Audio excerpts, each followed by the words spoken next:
సామెతల గ్రంథము 30వ అధ్యాయము 9వ వచనము. Lest I be full and deny you and say, who is the Lord? Or lest I be poor and steal and profane the name of my God. ఎక్కువైన ఎడల నేను కడుపు నిండిన వాడనై నిన్ను విసర్జించి యెహోవా ఎవడని అందునేమో, లేక బేదనై దొంగిలి నా దేవుని నామమును దూషింతునేమో. ఈ రెండు భయాల చేత భక్తుడు పేదరికము కానీ ఐశ్వర్యం కానీ నాకు దయచేయొద్దయ్యా, నువ్వు తగినంత ఆహారం నాకు ఇవ్వు, ఏ పూట తాపూట అంతే, అది చాలు నాకు, తగినంత ఆహారం తిని మరి నా దేవుని నామాన్ని స్తుతించుకుంటూ గడుపుతాను అని చెప్పి తన ఆశ అన్నమాట, కోరిక.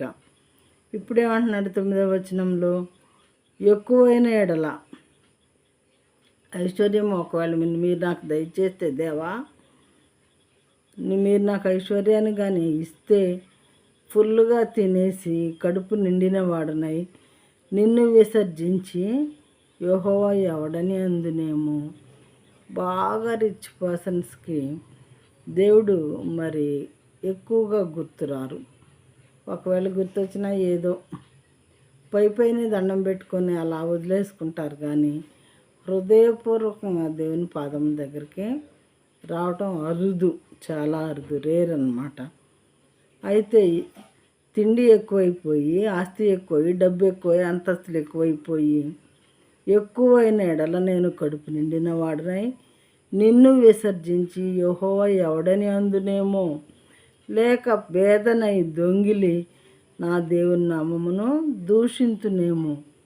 అలా నన్ను బాగా పేదవాడిగా ఉంచారనుకోండి, అప్పుడు దొంగతనాలు చేయాల్సి వస్తుంది జీవించడానికి.